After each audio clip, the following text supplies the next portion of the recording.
Praise the lord. ప్రభు అయిన యేసుక్రీస్తు పరిశుద్ధ నామంలో దేవుని ప్రియులైన మీ అందరికీ వందనాలు. ఈ సమయమందు మనం రోమపత్రిక 3వ అధ్యాయం నుంచి నేటి వాక్య ధ్యానాన్ని ప్రారంభించుకుందాము. పౌలు గారు మాట్లాడుతున్నారు. తీర్పు తీర్చే మనిషి, నిన్ను నీవు చూసుకో. దేవుని ఎదుట నువ్వెలాగున్నావు? భక్తిపరుడువైన నీవు దేవుని ధర్మశాస్త్రాన్ని అనుసరించానని చెప్పుకుంటున్నావు. గుర్తులు పాటిస్తున్నావు, ఆచారాలు పాటిస్తున్నావు గాని ధర్మశాస్త్రాన్ని మీరుతున్నావు. అలాగే పాపాత్ముడైన మనిషి కూడా తీర్పుకు దగ్గరలోనే ఉన్నాడు. ఉన్న విషయాలు తెలియచేసిన తర్వాత యూదులు అప్పుడు అనుకుంటారు, అలాగైతే మేమేం గొప్ప, మాలో ఏంటి అనే ప్రశ్న వారిలో తలెత్తుతుంది. ఎందుకంటే ఈ దేవుణ్ణి ఆరాధిస్తున్నామంటున్నారు, వారు గొప్పవారిగానే వారిని వారు ఎంచుకుంటున్నారు. గొప్పతనం ధర్మశాస్త్రంలో ఉందనుకుంటున్నారు. ధర్మశాస్త్రం గొప్పదే, దాన్ని పాటిస్తేనే నీవు నీతిమంతుడు అవుతావు అని తెలియచేస్తూ అంటూ ఇంకను తాను మాట్లాడుతున్నారు 3వ అధ్యాయం. అట్లయితే యూదునికి కలిగిన గొప్పతనమేమి? సున్నతి వలన ప్రయోజనమేమి? ప్రతి విషయం అందును అధికమే. మొదటిది, దేవోక్తులు యూదుల పరము చేయబడును. కొందరు అవిశ్వాసులైననేమి? వారు అవిశ్వాసులైనందున దేవుడు నమ్మతగినవాడు కాకపోవునా? అట్లనరాదు. నీ మాటలలో నీవు నీతిమంతుడిగా తీర్చబడినట్లును, నీవు వ్యాజ్యమాడినప్పుడు గెలుచున్నట్లును అని వ్రాయబడిన ప్రకారం ప్రతి మనుష్యుడును అబద్ధికుడగును గాని దేవుడు సత్యవంతుడు కాకతీరుడు. మన దుర్నీతి దేవుని నీతిని ప్రసిద్ధి కలగచేసిన ఎడల ఏమందుము? ఉగ్రతను చూపించు దేవుడు అన్యాయస్తుడగునా? నేను మనిషి రీతిగా మాట్లాడుతున్నాను, అట్లనరాదు. అట్లైన ఎడల దేవుడు లోకమునకు ఎట్లు తీర్పు తీర్చును? దేవునికి మహిమ కలుగునట్లు నా అసత్యము వలన దేవుని సత్యము ప్రబలిన ఎడల నేనికను పాపినైనట్టు తీర్పు పొందనేలా? మేలు కలుగుటకు కీడు చేయదుమని మేము చెప్పుచున్నామని కొందరు మమ్మను దూషించి చెప్పిన ప్రకారం మేమెందుకు చెప్పరాదు? అట్టి వారికి కలుగు శిక్షావిధి న్యాయమే. అలాగైనా ఏమందుము? మేము వారికంటే శ్రేష్ఠులమా, తక్కువ వారమా? ఎంత మాత్రము కాము. యూదులేమి, గ్రీసు దేశస్థులేమి అందరూ పాపమునకు లోనై ఉన్నారని ఇంతకు ముందు దోషారోపణ చేసి ఉన్నాము. ఇందును గురించి వ్రాయబడినదేమనగా, నీతిమంతుడు లేడు, ఒక్కడునూ లేడు. గ్రహించువాడెవడునూ లేడు, దేవుని వెదకువాడెవడునూ లేడు. అందరూ త్రోవ తప్పి ఏకముగా పనికిమాలిన వారైరి. మేలు చేయువాడు లేడు, ఒక్కడైనా లేడు. వారి గొంతుక తెరచిన సమాధి, తమ నాలుకతో మోసం చేస్తారు. వారి పెదవుల క్రింద సర్ప విషమున్నది. వారి నోటి నిండా శపించుటయు పగయు ఉన్నవి. రక్తము చిందించుటకు వారి పాదములు పరిగెత్తుచున్నవి. నాశనమును కష్టమును వారి మార్గములలో ఉన్నవి. శాంతి మార్గము వారు ఎరుగరు. వారి కన్నుల ఎదుట దేవుని భయము లేదు. ప్రతి నోరు మూయబడినట్లును సర్వలోకము దేవుని శిక్షకు పాత్రమగునట్లును ధర్మశాస్త్రము చెప్పుచున్న వాటన్నిటినీ ధర్మశాస్త్రమునకు లోనైన వారితో చెప్పుచున్నదని ఎరుగుదుము. ఏలయనగా ధర్మశాస్త్ర సంబంధమైన క్రియల మూలముగా ఏ మనుషుడును ఆయన దృష్టికి నీతిమంతుడని తీర్చబడడు. ధర్మశాస్త్రము వలన పాపమనగా ఎట్టిదో తెలియబడుచున్నది. ఇట్లుండగా ధర్మశాస్త్రము వేరుగా దేవుని నీతి బయలుపరచబడుచున్నది. దానికి ధర్మశాస్త్రమును ప్రవక్తలను సాక్ష్యమిచ్చుచున్నారు. అది యేసుక్రీస్తు నందలి విశ్వాస మూలము అయినదై నమ్ము వారికి అందరికీ కలుగు దేవుని నీతి అయి ఉన్నది. ఏ భేదం లేదు, అందరూ పాపం చేసి దేవుడు అనుగ్రహించు మహిమను పొందలేక పోవుచున్నారు. కాబట్టి నమ్మువారు ఆయన కృపచేతనే క్రీస్తు యేసునందలి విమోచనము ద్వారా ఉచితముగా నీతిమంతులని తీర్చబడుచున్నారు. పూర్వము చేయబడిన పాపములను దేవుడు తన ఓరిమి వలన ఉపేక్షించినందున ఆయన తన నీతిని కనపరచవలెనని క్రీస్తు యేసు రక్తమందలి విశ్వాసము ద్వారా ఆయనను కరుణాధారముగా బయలుపరచును. దేవుడు ఇప్పటి కాలమందు తన నీతిని కనపరచు నిమిత్తము తాను నీతిమంతుడను యేసునందు విశ్వాసము గలవారిని నీతిమంతునిగా తీర్చువాడైయుండుటకు ఆయన అలాగు చేసెను. కాబట్టి అతిశయ కారణం ఎక్కడ? అది కొట్టివేయబడెను. ఎట్టి న్యాయమును బట్టి అది కొట్టివేయబడును? క్రియా న్యాయమును బట్టి కాదు. విశ్వాస న్యాయం బట్టియే. కాగా ధర్మశాస్త్ర సంబంధమైన క్రియలు లేకుండా విశ్వాసము వలననే మనుషులు నీతిమంతులుగా తీర్చబడుచున్నారని ఎంచుచున్నాము. దేవుడు యూదులకు మాత్రమే దేవుడా? అన్ని జనులకు దేవుడు కాడా? అవును, అన్ని జనులకును దేవుడే. దేవుడు ఒకడే గనుక ఆయన సున్నతి గలవారిని విశ్వాసము మూలముగాను సున్నతి లేని వారిని విశ్వాసము ద్వారాను నీతిమంతులుగా తీర్చును.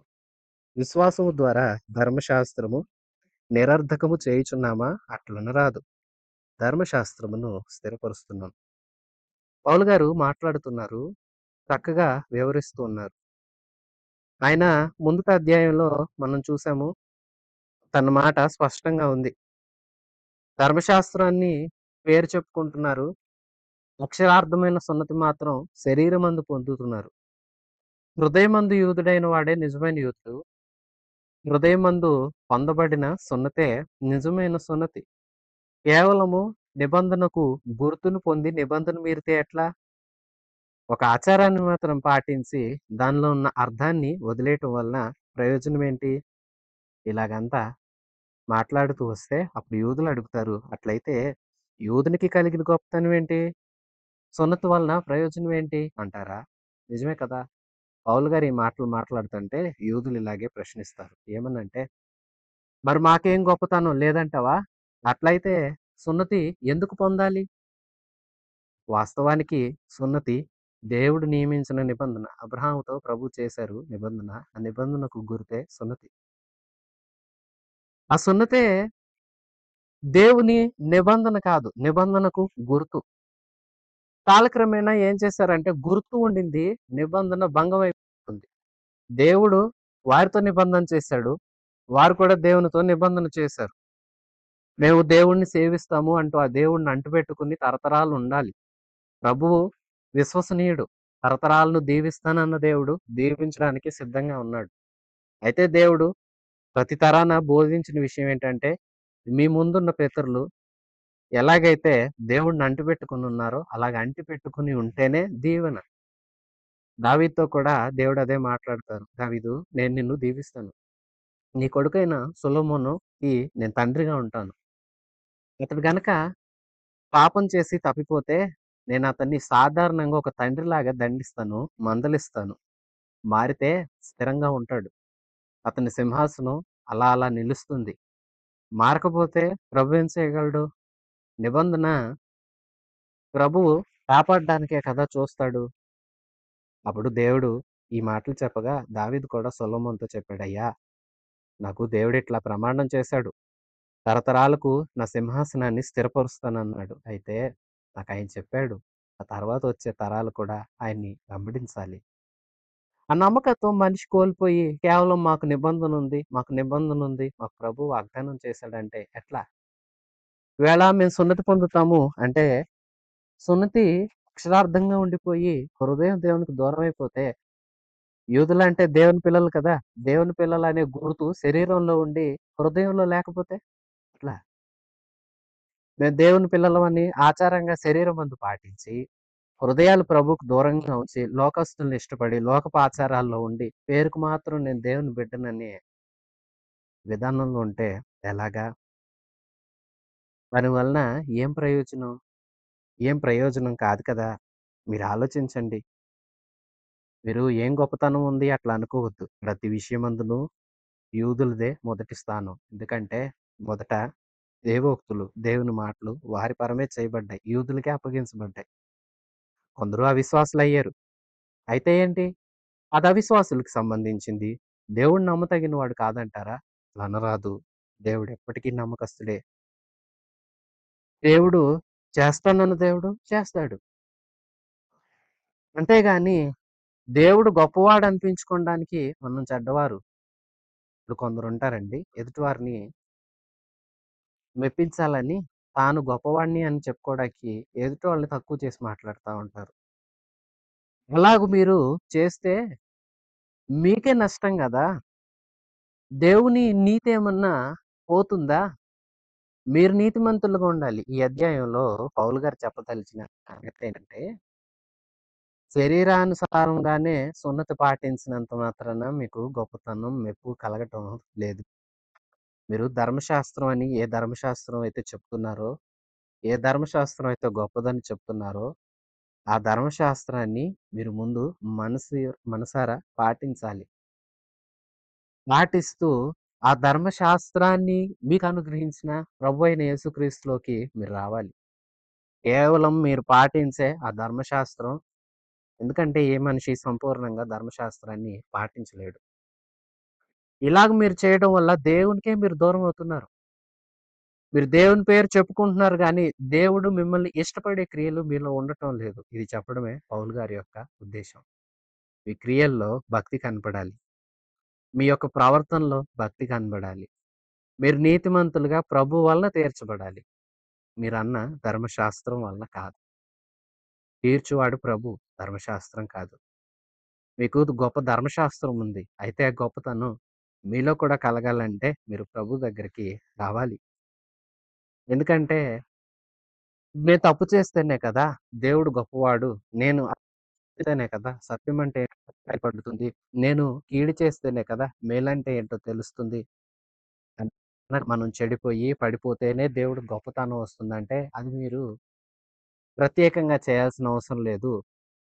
మన నీతి కన్నా ఆయన నీతి మనం పాపం చేసినంత పాపంతోనే ఆయన గొప్పవాడు అనుకోవడానికి ఏమన్నంటే కొందరు మనుషులు మా ద్వారానే దేవునికి మెప్పొస్తుంది అనుకుంటారు. పాపులంటారు, మేము పాపం చేయడం బట్టే దేవుడు పరిశుద్ధుడని తెలుస్తుంది అంటారు. మరి నీతిమంతులేమంటారు? మేము చేసే నీతి క్రియల ద్వారానే, మేము చేసే పరిశుద్ధ కార్యాల ద్వారానే దేవుడికి పేరొస్తుందంటారు. ప్రత్యేకించి మనిషి ఎవడు పేరు తీసుకురావడానికి? దేవుని పేరు దేవునికుంది. అన్ని నామముల కన్నా పైనామం, ఘననామం క్రీస్తు. ఈ నామాన్ని మనం దూషణ పాలు చేయకుండా ఉంటే చాలు.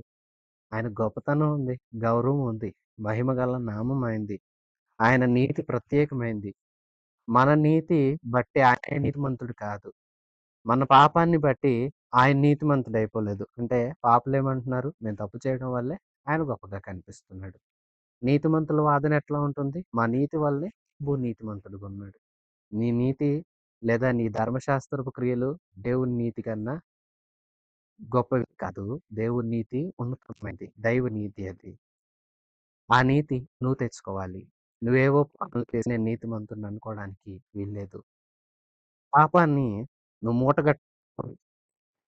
ఆ పాపం ద్వారా నీవు నశించిపోతావు. అంతే తప్ప నీవు ఏదో చేసినంత మాత్రాన దేవుని నీతి, దేవుని సత్యం, దేవుని యొక్క ఉన్నతమైన విలువలు ఎప్పటికీ తగ్గిపోవు. ఈ విషయం మనిషి మనిషి తెలుసుకోక ఉండటం చేతనే వ్యర్థంగా మాట్లాడుతున్నాడు. గొప్పవాడినని అనుకుంటున్నాడు. అందుకే లేఖనం స్పష్టంగా చెప్తుంది.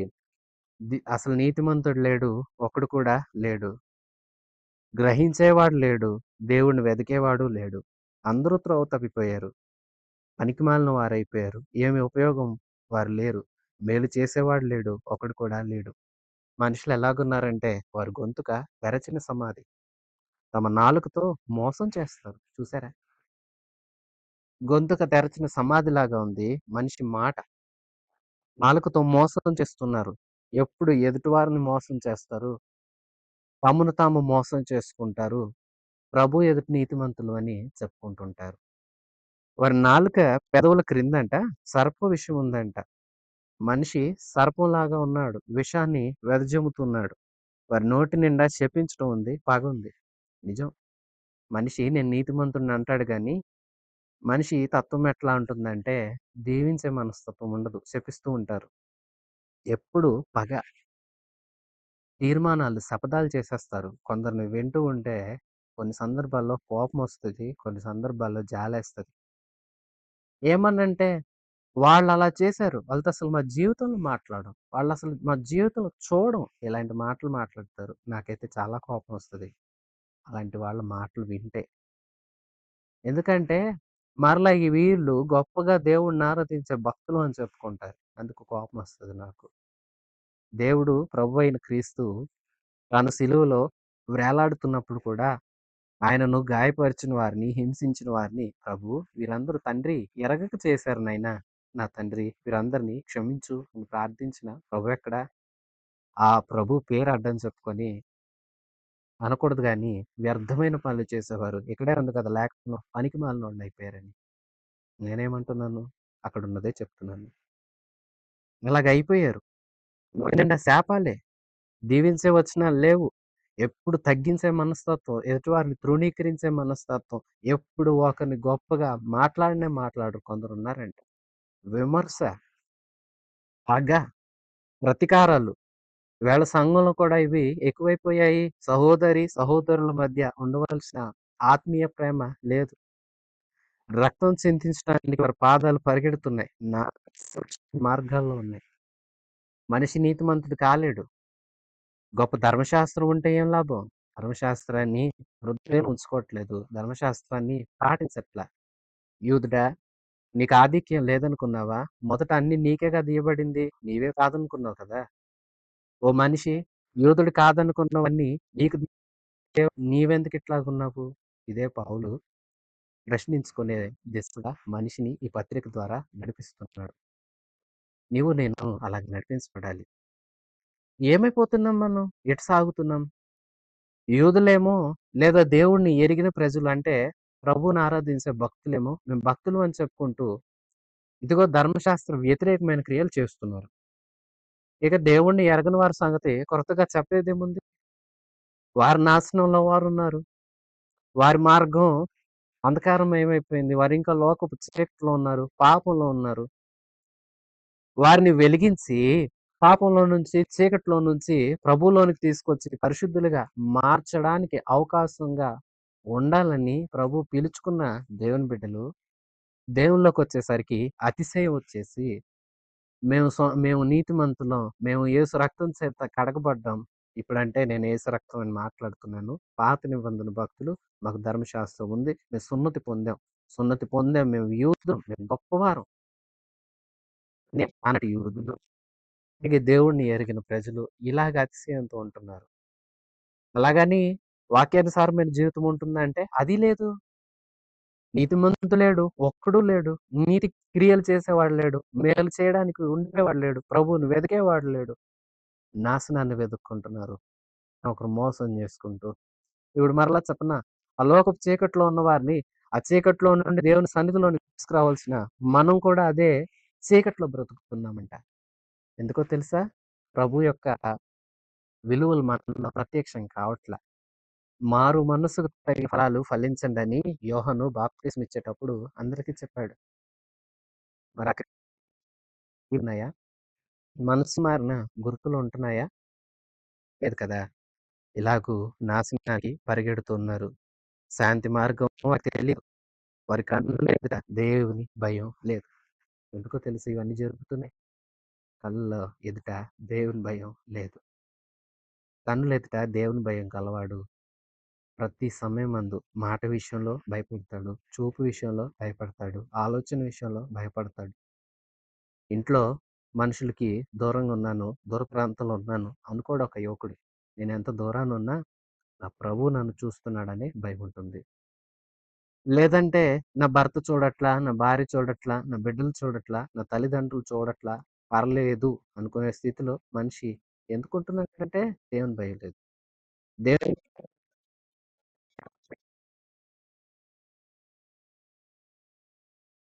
దేవుడు 139 కీర్తనలో మాట్లాడతాడు. దేవా! నీ సముఖం నుండి ఎక్కడికెళ్ళిపోతాను? ఆకాశానికి ఎక్కి వెళ్ళినా అక్కడున్నావే. పాతాళం వరకు వెళ్ళినా అక్కడున్నావు. రెక్కలు కట్టుకుని సముద్ర దిగంతాల వరకు ఎగిరిపోయినా అక్కడ నువ్వున్నావు. మాట నన్ను ఎరిగిన వాడవు. నేను తప్ప ఉన్నావు నీకు ముందే తెలుసు. నా నడక, పడక, ఆలోచన సమస్తమును ఎరిగిన వాడు అంటున్నాడు. ప్రభు సమస్తాన్ని ఎరిగినవాడని దైవ భయం ఏది అనేకులలో వేళ లేదు. లేదు కాబట్టే నీతి లేదు. దుర్నీతి వచ్చింది. తగ్గించుకొని ఉండవలసిన చోట అతిశయం వచ్చేసింది. భక్తి, గర్వం. సాధారణమైన వాళ్ళకేమో ఆస్తిపాస్తులున్నాయని, ఇతరమైనవి కలిగి ఉన్నాయని గర్వమైతే, యేసయ్యని ఆరాధించే వాళ్ళకి నాకు ప్రార్థనొచ్చని కొందరికి గర్వం. నేను కొందరికి గర్వం. లేదా బాగా ఇతరులని ప్రేమిస్తానని కొందరికి గర్వం. నిజం. చాలా రకాల గర్వపు మనస్తత్వం. నిజంగా ప్రభు దగ్గరికొచ్చి ప్రభువులాగా జీవించడానికి ఇష్టపడి, ప్రభువులాగా తనను తాను మార్చుకునే వ్యక్తి చాలా దేవునికి లోబడతాడు. చాలా దేవునికి ఇష్టునిగా బ్రతుకుతాడు. అలాగు ఉండని ఏ వ్యక్తి అయినా ఇదిగో పాపపు స్థితినే ఉంటున్నాడు. క్రీస్తే మనకి దయచేసే దేవుడు. మనం ఏం చేయగలుగుతాము? అందరూ శిక్షకు పాత్రులైపోయారు. ధర్మశాస్త్రం కలిగి ఉన్నవారు ధర్మశాస్త్రం బట్టి తీర్పు పొందుతారు. ధర్మశాస్త్రం లేని వారు వారి మనస్సాక్షిని బట్టి తీర్పు పొందుతారు. ధర్మశాస్త్రం ద్వారా ధర్మశాస్త్ర పూర్వకమైన క్రియలు చేయటం ద్వారా ఏ మనుషుడు ఆయన దృష్టికి నీతిమంతుడని తీర్చబడలేడు. ధర్మశాస్త్రం మూలంగా పాపం అంటే ఏంటో మనకు తెలిసింది. దేవుని ఆజ్ఞ అతిక్రమించడం పాపం అని తెలిసింది. ధర్మశాస్త్రం మనకు నేర్పింది అదే. మోషే ద్వారా వచ్చిన 5 కాండాల ధర్మశాస్త్రం ఉంది. ఆదికాండం, నిర్గమకాండం, లేవియ, సంఖ్య, ద్వితీయోపదేశ కాండాలు ఉన్నాయి. ఈ 5 చేయవలసినవేవి, చేయకూడనివేవి అనే నియమ నిబంధనలు ప్రభు అనుగ్రహించారు. కొన్ని చెయ్యాలి, కొన్ని చేయకూడదు. ఇప్పుడు చెయ్యి అన్నవి చేయలేదనుకో పాపమే కదా. చెయ్యొద్దు అన్నవి చేశాడనుకో పాపమే కదా. ఉన్న ఆజ్ఞల్లో ఏది మీరినా పాపమే. ధర్మశాస్త్రం ఏం తెచ్చింది? పాపాన్ని తీసుకుని వచ్చింది. పాపిగా మనిషిని చిత్రీకరించింది, ముద్ర వేసింది, మనిషిని వేలెత్తి చూపించింది. నువ్వు పాపపు స్థితిలో ఉన్నావని. కాబట్టి ఏ భేదం లేదు. అందరూ పాపం చేసేశారు. దేవుడు అనుగ్రహించే మహిమను కోల్పోయారు. దేవునికి దూరస్తులైపోయారు. ఇలాగ దూరస్తులైపోయిన వారిని ప్రభువు మరలా తన మీద ఉండే విశ్వాసం ద్వారా, అంటే ప్రభువుని విశ్వసించడం ద్వారా, ఆయన ప్రాణత్యాగాన్ని గౌరవించి, దాన్ని విశ్వసించి, ఆయన అమూల్యమైన రక్తం చేత ఎవరైతే తమ పాపాలను శుద్ధి చేసుకుంటారో వారు నీతిమంతులుగా తీర్చబడతారు. క్రీస్తు ద్వారానే, ఆయన కృప చేతనే, ఆయన ఇచ్చు విమోచన ద్వారానే ఉచితముగా నీతిమంతులుగా తీర్చబడతాము గాని ఇది దేవుని వల్ల సాధ్యం గాని ధర్మశాస్త్రం వల్ల సాధ్యం కాదు. ఇది దేవుని వల్లనే దొరుకుతుంది కృప. దేవుని వల్లనే, దేవుని దగ్గరే దొరుకుతుంది రక్షణ. దేవుని దగ్గరే దొరుకుతుంది నీతి, పశ్చాత్తాపం, మారు మనస్సు, పాపక్షమాపణ. ఇవి ప్రభునందు లభ్యమవుతాయి. ధర్మశాస్త్రం అనగా దాని వలన మనకు పాపం అంటే ఏంటో తెలిసింది. పాపం పోగొట్టుకునే మార్గం ప్రభువే. ఏ భేదం లేదు. అందరూ పాపం చేశారు. దేవుని మహిమ కోల్పోయారు. క్రియల వలన ధర్మశాస్త్రాన్ని పాటించకపోవడం, దేవుని దగ్గరికి రాలేకపోవటం చేత, దేవుని దగ్గరికి మనం హాజరు కాలేకపోవటం చేత, దేవుని యందు మనకు విశ్వాసం లేకపోవటం చేత, ఆయన ద్వారా రక్షణ పొందలేకపోతున్నాం. ఆ రక్షణ ఇచ్చే నీతిని మనం అందుకోలేకపోతున్నాం. ఏ భేదం లేదు. అందరూ పాపపు స్థితిలో ఉన్నారు. మనిషి చేసే స్వనీతి అంటే మనిషి ఎదుటి వాళ్ళకి మేలు చేస్తారు. కొంతమంది ఉన్నారంటే కొందరి సంగతి అసలు మనం ప్రస్తావించాల్సిన అవసరం ఏముంది? ఎప్పుడు ఎదుటి వాళ్ళది దోచుకునే మనసు. కొందరిని చూస్తే వారి ఆదాయం కొంతగా అయినా ఆ కొద్ది దాంట్లో తమ కుటుంబం తృప్తిగా ఉండి ఎవరికి హాని చేయకుండా సాధ్యమైనప్పుడు అన్నదానమో, వస్త్రదానమో, లేదంటే ఇంకేవైనా దాన ధర్మాలు చేసి నీతిమంతుణ్ణి అనుకుంటాడు మనిషి. వేటి ద్వారా మనిషి నీతిమంతుడిగా తీర్చబడ్డు. దేవుని నీతి వేరే ఉంది. అది క్రీస్తు యేసునందలి రక్షణ ద్వారా, క్రీస్తు యేసునందలి విమోచన ద్వారా, విశ్వాసం ద్వారా మనం రక్షించబడతాం. తద్వారా మనం నీతిమంతులు అవుతాము. చాలా జాగ్రత్తగా మీరు ఈ మాటలు గుర్తించాలి. ఎందుకంటే ఈ అధ్యాయాన్ని కొంచెం అర్థం చేసుకోవడం కష్టంగా ఉంటుంది. కాబట్టి నీతి దేవుని దగ్గర నుండి వస్తుంది. మనకు అతిశయం ఏముంది? మనం గొప్పవాళ్ళు అనిపించుకునేది ఎక్కడ? గొప్పవాడు దేవుడు. మనం ఆయన దగ్గరికి వచ్చాం అంతే. మనం పాపాత్ములమే. ప్రభు దగ్గరకు వచ్చాం కాబట్టి ప్రభు మనల్ని నీతిమంతులుగా తీరుస్తాడు. ఏవో క్రియలు చేసినంత మాత్రాన నీతిమంతులం అయిపోతాం. ఎదుటి వాళ్ళకి మేలు చేస్తే, లేదంటే దాన ధర్మాలు చేస్తే, లేదంటే నలుగురికి బట్టలు పంచిపెడితే, నలుగురికి బియ్యం పంచిపెడితే నీతిమంతులైపోతాను. అట్లని రాదు. అలాగు నీతి రాదు. దేవుని నీతిని మనం పొందుకోవాలి. దైవ నీతి, ఇది పరిశుద్ధ నీతి. ఆ పరిశుద్ధ నీతిని మనం పొందుకున్న నాడే మనము నిజంగా పరిశుద్ధులుగా, నీతిమంతులుగా తీర్చబడతాము. విశ్వాసులారా, విశ్వాసం ద్వారానే మనం ఇది చేయగలుగుతాం తప్ప, విశ్వాసం లేకుండా, అలాగే దేవునికి దగ్గరకు మనం రాకుండా, దైవ చిత్తాన్ని నెరవేర్చకుండా మనం నీతిమంతులం కాలేం. యూదులేమనుకుంటున్నారు, మాకు బైబిల్ ఉంది, మేము నీతిమంతులం, మేము సున్నతి చేసుకున్నాము, మేము నీతిమంతులం అనుకుంటున్నారు. ఇప్పుడు పౌలేం చెప్తున్నాడు, మీ సున్నతి ద్వారా మీకు నీతిమత్వం రాదు, మీరు నీతిమంతులు కారు. మీరు 4 మంచి పనులు చేసినంత మాత్రాన నీతిమంతులు కాలేరు. 4 మంచి క్రియలు చేస్తే ఎలాగ నీతిమంతులైపోతారు? మీరు సున్నతి మాత్రం పొందినంత మాత్రాన ధర్మశాస్త్రం అంతా ప్రక్కన పెట్టేస్తే మీరెలాగ నీతిమంతులవుతారు? మనిషి మనస్తత్వం బాలేదు. నాశనము, కష్టము తన మార్గంలో ఉంది. పగబట్టి తిరుగుతున్నాడు, శపిస్తున్నాడు, ఇతరులను దూషిస్తున్నాడు, హానికరంగా ప్రవర్తిస్తున్నాడు, ప్రేమ లేకుండా ఉన్నాడు. వ్యర్థమైన వాటి చేత నిండిపోయిన ఈ మనిషి ఎలాగ దేవుని దృష్టికి నీతిమంతుడవుతాడు? కాడు కదా! కాలేడు కదా! ఒక మనిషి నీతిమంతుడు కావాలంటే బైబిల్ కాదు నీతిమంతుడిగా మార్చేది. ప్రభువైన యేసు నీతిమంతుడిగా మారుస్తాడు. బైబిల్ అన్నానని మీరు అన్ని గ్రంథాలు కాదు. ఆనాటి మొదటి 5 పుస్తకాలు వారు దాన్నే ప్రామాణికంగా ఎంచుకునేవారు కాబట్టి దాన్నుద్దేశించి నేను మాట్లాడుతున్నాను. సరే. మొత్తం బైబిల్ అనుకుందామా? బైబిల్ ఉన్నంత మాత్రాన బైబిల్‌ని అనుసరించిన జీవితం నీలో నాలో లేకపోతే మనం ఎలాగ దేవుని దృష్టికి నీతిమంతులం అవుతాం? అవ్వలేం కదా!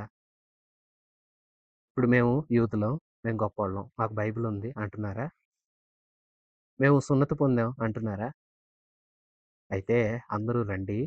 మీకు నేను ఒక వ్యక్తిని పరిచయం చేస్తాను. ఆ పరిచయం చేయబడే వ్యక్తి ఎలాగ నీతిమంతుడయ్యాడో మనం కూడా అలాగే నీతిమంతులము కావాలి. 3వ అధ్యాయాన్ని అర్థం చేసుకోవాలంటే ఆలస్యం లేకుండా మనం 4వ అధ్యాయంలోకి వెళ్ళాలి. రోమపత్రిక 4వ అధ్యాయం. ఇక్కడ మనకు మన పితరుడైన అబ్రహాముని పౌలు గారు పరిచయం చేస్తూ ఉన్నాడు. మీరు చాలా జాగ్రత్తగా గమనించాలి. యూదులారా, ధర్మశాస్త్రం ఉన్నంత మాత్రం చేత నీతిమంతులు అయిపోలేదు. యూదులారా, సున్నతి పొందినంత మాత్రం చేత నీతిమంతులు అయిపోలేదు. ధర్మశాస్త్రం ఉన్నప్పటికీ అబద్ధాలు ఆడేవారు ఉన్నారు. ధర్మశాస్త్రంలో అబద్ధం ఆడొద్దని ఉంది. ఆడేవారు లేరా? ధర్మశాస్త్రంలో మోసం చేయొద్దని ఉంది. మీలో చేసేవారు లేరా? ధర్మశాస్త్రంలో దేవునికి భయపడాలని ఉంది. మీలో దేవుని భయం లేనివారు లేరా? ఇలాగ చెప్పుకుంటూ పోతే ధర్మశాస్త్రం ఏం చెప్తుంది? మీరేం చేస్తున్నారు? 2.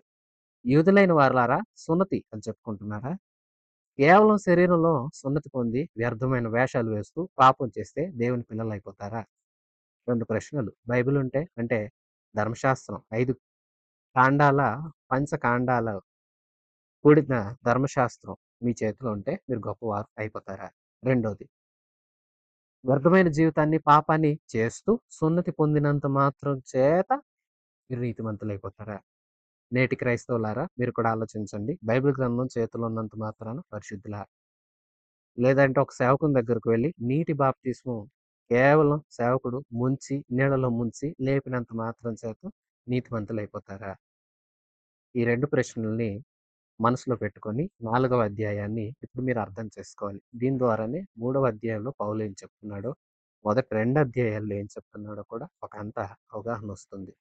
4వ అధ్యాయం. కాబట్టి శరీర విషయమై మన మూల పురుషుడగు అబ్రహాముకేమి దొరికెనని అందుము. ఏం చెప్తాం? శరీరాన్ని బట్టి మన పితరుడైన అబ్రహాంకి ఏం దొరికింది? ఏం చెప్పుకుందాం? ఏమందాం? రెండవ వచనం. అబ్రహాము క్రియల మూలముగా నీతిమంతుడని తీర్చబడిన ఎడల అతనికి అతిశయ కారణం కలుగును. కానీ అది దేవుని ఎదుట కలగదు. మీరేమంటారు? మేము క్రియలు చేస్తున్నాం, మేము సున్నతి పొందాం, అందు మాత్రం చేత మేము నీతిమంతులైపోతాం అంటారా? అలాగైతే మన పితరుడైన అబ్రహాం చేసిన మంచి క్రియలను బట్టి అతన్ని గౌరవించాలి. కానీ అది దేవుని వల్ల కాదే. దేవుని వల్ల కలిగేదే నీతి. దేవుని వల్ల కలిగేదే గౌరవం. దేవుని వల్ల పొందేదే పరిశుద్ధత. దేవునికి వేరుగా చేసేది ఏది గొప్పది కాదు అని చెప్తున్నాడు పౌలు. లేఖనము ఏం చెప్తుంది? అబ్రహాము దేవుని నమ్మెను, అది అతనికి నీతిగా ఎంచబడెను. అబ్రహాము సున్నతి పొందెను, అందుకే నీతిమంతుడయ్యను అనుందా? లేదు. అబ్రహాము బలిపీఠాలు కట్టెను, అందుమాత్రం చేత నీతిమంతుడయ్యను అనుందా? లేదు. అబ్రహాము బలులిచ్చాడు, అబ్రహాము మంచిగా నడిచాడు, అబ్రహాము ఆ ఊరు వెళ్ళాడు, ఈ ఊరు వెళ్ళాడు, దాని వలన నీతిమంతుడు అయిపోయాడు అని చెప్తుందా? లేఖనం ఏం చెప్తుంది? అబ్రహాము దేవుని నమ్మెను. మరి నీవేం చేస్తున్నావు? ధర్మశాస్త్రం ఉందంటే నీతిమంతుడిని అంటున్నావా? సున్నతి పొందానంటే నీతిమంతుడిని అంటున్నావా? బాప్తిస్మం పొందేశాను ఏనాడో, ఎన్ని సంవత్సరాలు అయిపోయిందో అంటున్నావా? సరే, నువ్వు నీతిమంతుడు అయ్యావా? ఆలోచించు. దేవుణ్ణి నమ్మాడంట అబ్రహాం. పని చేయవానికి జీతము రుణమే గాని దానమని ఎంచబడదు. ఎవరైనా పని చేస్తే వాళ్ళకి ఇచ్చేది జీతం దానం అని చెప్పకూడదు. ఎందుకంటే అతడు పని చేశాడు, ఇవ్వాలి. అది అతని రుణం, అది అతనిది. అంతేగాని ఒక అతను పనికి పిలిచాడండి, పిలిచి ఉదయం అంతా పని చేయించుకుని సాయంత్రం ఇదిగో నేను నీకు దానం చేస్తున్నా పో అన్నాడు అనుకోండి, అతను ఒప్పుకుంటాడా? ఒప్పుకోడు. ఎందుకు? రోజంతా నీ దగ్గర కష్టపడ్డాను, నువ్వు చెప్పిన పని అంతా చేశా, నువ్వేంటి నాకు దానం చేసింది? దానం అంటే ఏంటి? పని చేయకుండా ఇచ్చేది దానం. పని చేస్తే ఇచ్చేది ఏంటి? జీతం కదా. మరి అబ్రహాము ఎలా నీతిమంతుడవుతూ వచ్చాడు?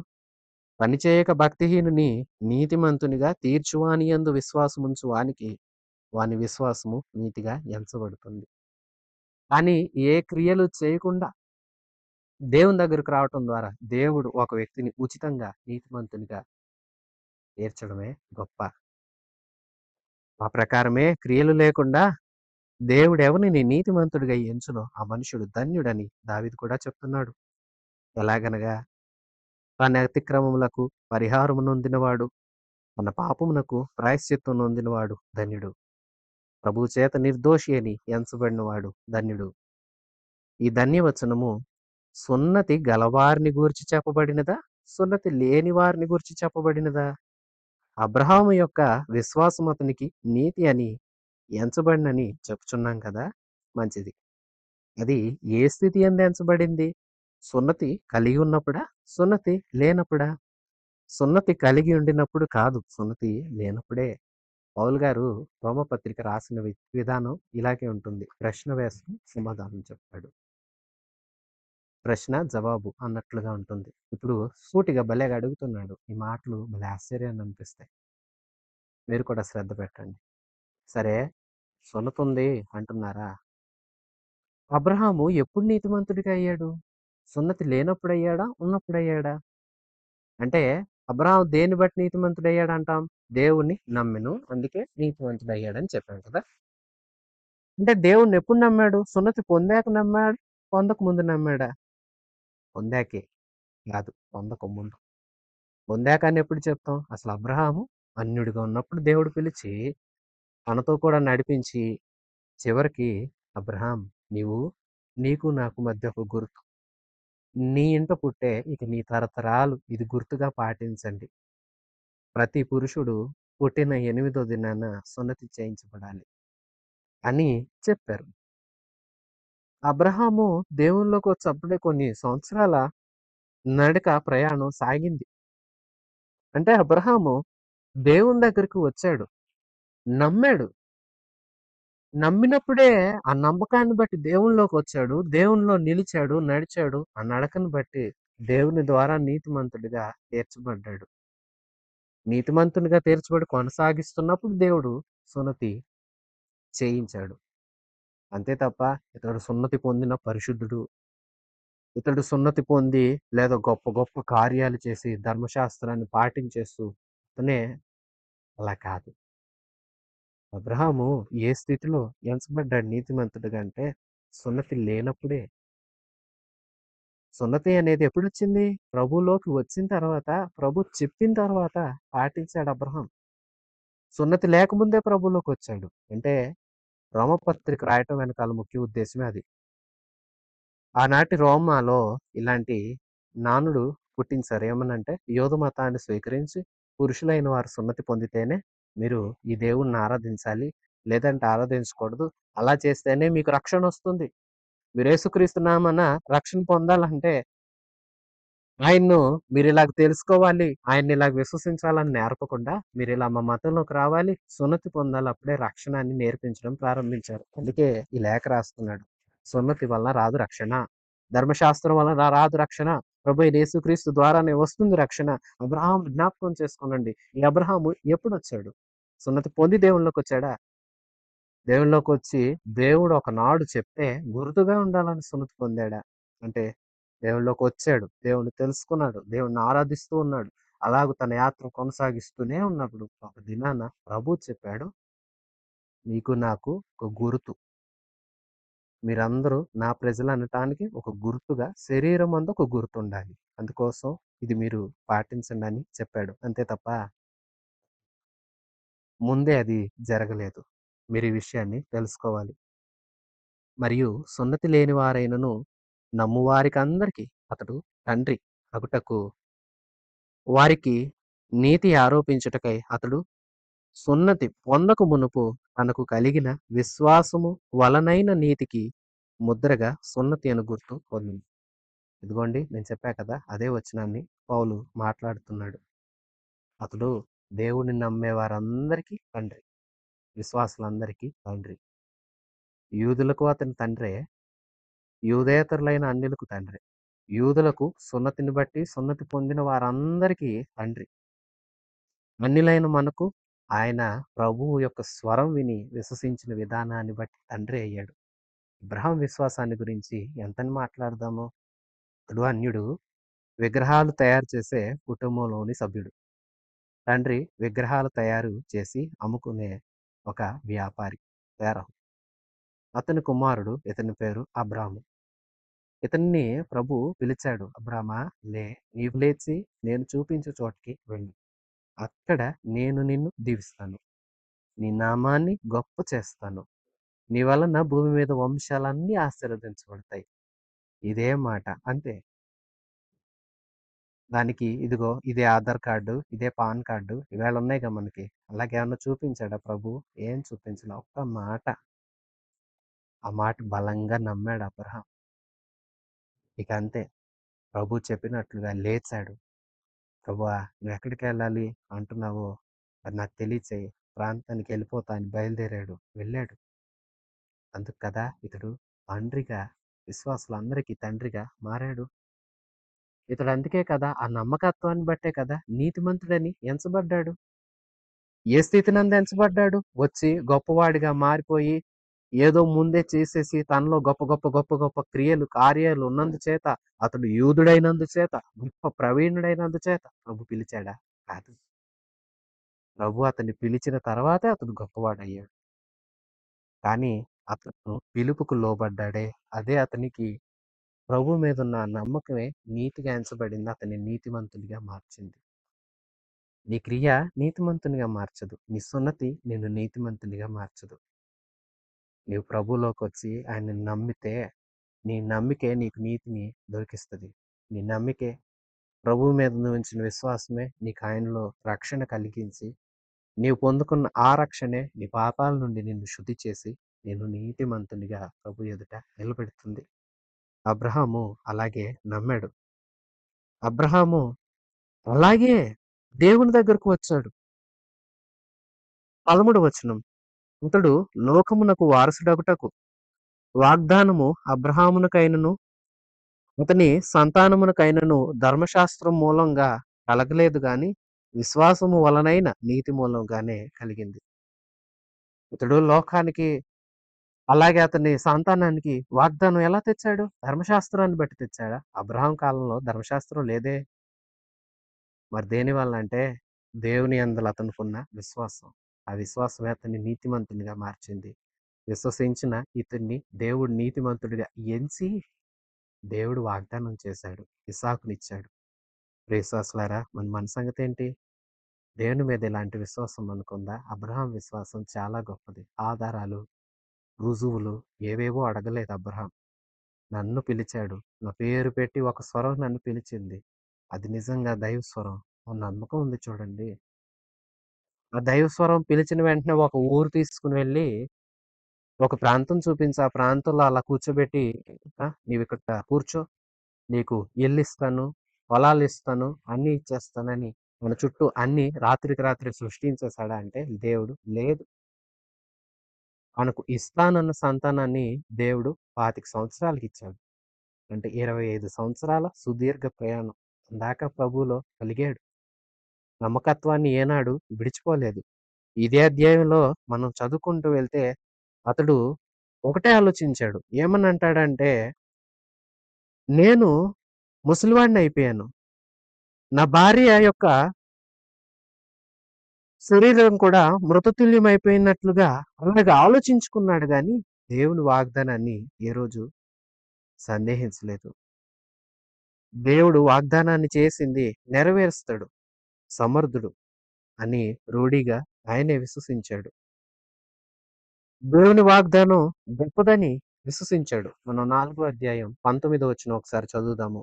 మరియు అతడు విశ్వాసమందు బలహీనుడు కాక రమారమి 100 ఏండ్ల వయసు గలవాడై ఇప్పటికీ తన శరీరం మృతతుల్యమైనట్టును సారా గర్భము మృతతుల్యమైనట్టును ఆలోచించును గాని అవిశ్వాసము వలన దేవుని వాగ్దానం గురించి సందేహింపక దేవుని మహింపరచి ఆయన వాగ్దానం చేసిన దాన్ని నెరవేర్చుటకు సమర్థుడని రూఢిగా విశ్వసించి విశ్వాసం వలన బలం పొందాడు.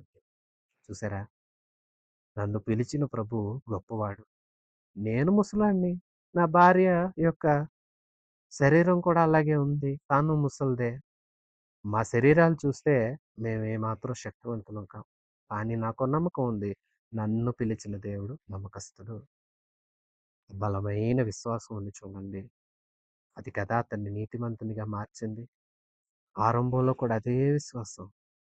పిలిచినప్పుడు నన్ను పిలిచిన దేవుడు. నన్ను నడిపిస్తాడు. నన్ను దీవిస్తానన్నాడు. నేనాయన వెంబడించాలి అని సాగిపోయాడు కదా! అన్నీ వదులుకుంటున్నాడు ఎవరు అడగండ్రా? "ఏ నాయనా ఎటు పోతున్నావు? ఏ దేశం పోతున్నావు? ఏ దేవుడు పిలిచాడు నిన్ను? ఆ దేవుడి పేరేంటి? అసలు ఆ దేవుడు ఎక్కడ ఆరాధిస్తారు?" ఇవన్నీ ఎందరో అడిగుండరా? అడుగుతారు కదా! ఎన్ని అడిగినా ఒకటే చెప్పాడు. నన్ను పిలిచిన దేవుడు నా పేరు పెట్టి పిలిచాడు. నాతో వాగ్దానం చేశాడు. అది నెరవేర్చడానికి ఆయన సమర్థుడు. నాకు ఆయన మీద నమ్మకం ఉంది. నేను బయలుదేరుతున్నాను. బయలుదేరాడే. 75 సంవత్సరాల వయసప్పుడు. 100 ఏండ్ల వయసొచ్చినా అదే విశ్వాసం. అంటే 25 సంవత్సరాలు గడిచిపోయినా అదే విశ్వాసం. నన్ను పిలిచిన దేవుడు. ఆయన కర్త. ఆయన తండ్రి. ఆయన వాగ్దానం చేసింది నెరవేర్చడానికి సమర్థుడు. రూఢిగా విశ్వసించి విశ్వాసం వలన బలం పొందాడు. అందుచేత అది అతనికి నీతిగా ఎంచబడింది. అందుచేత అది అతనికి నీతిగా ఎంచబడిందంటండి. ధర్మశాస్త్రపు క్రియలు కాదు. ధర్మశాస్త్రపు యొక్క లేదంటే 4 మంచి మాటలు పలికేసి, లేదా 4 ఆజ్ఞలేవో పాటించేసి మిగతావన్నీ ప్రక్కన పెట్టేసి, సున్నతి పొంది, లేదా మనం ఇప్పుడు చెప్పుకోవాలంటే ఏదో బాప్తిస్మం పొందేసి, ఏదో మీటింగ్‌కి వెళ్ళి, అక్కడ దైవ సేవకుడు ప్రసంగిస్తుంటే, ఆ ప్రసంగం ద్వారా చాలా ఉద్రేకభరితులమై, ఒక ప్రార్థన చేయాలి, మనసు మార్చుకొని, జీవితంలో కూడా మార్పు నొంది, మారు మనస్సుకు తగినట్లుగా వెళ్ళి బాప్తిస్మం పొంది, బాప్తిస్మానికి ఎలా పొందామో ఆ మారు మనస్సుకు తగిన క్రియలు బాప్తిస్మం పొందిన నాటి నుండి జీవితం ముగిసే వరకు మంచి క్రియలు చేయాలి. దేవుని మీద ఎప్పుడు విశ్వాసం నుండి పక్కకి వెళ్ళిపోకూడదు. దేవుడే మనకు కనిపించాలి. దేవుడినే గురిగా ఎంచుకోవాలి. మనం ఏదో గొప్ప క్రియలు చేసేసినంత మాత్రం చేత, బాప్తిస్మం పొందేసినంత మాత్రం చేత, లేదంటే మందిరానికి మానకుండా వెళ్ళినంత మాత్రం చేత, బైబిల్ గ్రంథం అనర్గళంగా సంవత్సరానికో 10 సార్లు చదివేసినంత మాత్రం చేత పూర్తిగా, లేదా 4 పుణ్యస్థలాలని వెళ్ళినంత మాత్రం చేత, పాపం మానకుండా సేవకులకు ఏదో సహాయం చేసినంత మాత్రం చేత, పాపాన్ని విడిచిపెట్టకుండా పరిచర్యకు చాలా ధనమిచ్చినంత మాత్రం చేత పరలోకం చేరం. రక్షణ రాదు. నీతిమంతులుగా ఎంచబడము. మనం నీతిమంతులము కావాలి అంటే మన ప్రభు అయిన యేసుక్రీస్తు మృతులలో నుండి లేపిన వాని యందు విశ్వాసముంచిన మనకును ఎంచబడినని మన నిమిత్తం కూడా వ్రాయబడింది ఈ మాట. మన ప్రభు మృతుల్లో నుండి లేచాడు. ఆయన యందు మనం విశ్వాసం ఉంచాలి. అప్పుడే మనం నీతిమంతులుగా తీర్చబడతాం. 4వ అధ్యాయం 25వ వచనం. ఆయన మన అపరాధముల నిమిత్తం అప్పగించబడి మనం నీతిమంతులుగా తీర్చబడుటకై లేపబడెను. విశ్వాసులారా, ఆయన చనిపోయింది మన కోసమే, మన అపరాధాల కోసమే. మరలా ఆయన లేచింది మనల్ని నీతిమంతులుగా తీర్చడం కోసమే. విశ్వాసులారా, అబ్రహాముని చూడండి. ఈయన మనలాంటి మనిషి, యూదుడే. సరే, యూదులకి, ఇజ్రాయేలీలకి అందరికీ తండ్రి. ఈయన నుంచే యూదులు అనేవాళ్ళు వచ్చారు, ఈయన నుంచే ఇశ్రాయేలీలు అనేవాళ్ళు వచ్చారు. అలాంటి మూల పురుషుడి గురించి నేను చెప్తాను రండి. యూదులారా, ధర్మశాస్త్రం ఉంటే నీతిమంతులు అయిపోరయ్యా. యూదులారా, సున్నతి పొందినంత మాత్రం చేత నీతిమంతులు కారయ్యా. మన మూల పురుషుడైన అబ్రహామును చూడండి. ధర్మశాస్త్రం ఉందా? లేదు కదా. ఆయన సున్నతి పొంది ప్రభువులోకి వచ్చాడా? కాదు కదా. మరి మన పితరుని ఒకసారి ధ్యానం చేద్దామా? అతడు పిలువబడిన నాడు విగ్రహారాధికుడు కదా. కానీ పిలిచిన దేవుని స్వరాన్ని విశ్వసించి నమ్మకంగా ఆ విశ్వాసంలో నుండి వైదొలగకుండా సాగాడు కదా. దేవుణ్ణి నమ్మి దేవునికి నచ్చినట్లుగా జీవించాడు కదా. ఆ క్రియలు కదా ప్రభు మనలో కోరేది. అలాగ సాగుతున్నప్పుడు కదా ప్రభు అతన్ని నీతిమంతునిగా ఉంచాడు. నీతిమంతుడని ఎంచాడు. సున్నతి పొందమని చెప్పాడు. ముందే సున్నతి పొంది నీతిమంతుడయ్యాడా? లేదు ముందే గొప్ప గొప్ప వాడైపోయి ఏదో తాను చేసిన దాన ధర్మాలు వాటి వల్ల వీటి వల్ల గొప్పవాడయ్యాడా? కాదు కదా. ప్రభువునందలి విశ్వాసం మూలంగానే అతడు నీతిమంతుడయ్యాడు. అతడు నీతిమంతుడై తన తరాలకు వాగ్దానాన్ని తీసుకుని వచ్చాడు. మరి నీవు నేను అలాగూ ప్రభువులోకి వెళ్ళాలి కదా. ఆ ప్రభు మన అపరాధాల కోసం మరణించాడు కదా, అప్పగించబడ్డాడు కదా, శ్రమను అనుభవించబడ్డాడు కదా, మరణించాడు కదా, తిరిగి లేచాడు కదా. ఎందుకు లేచాడు? మనం నీతిమంతులుగా తీర్చబడాలని.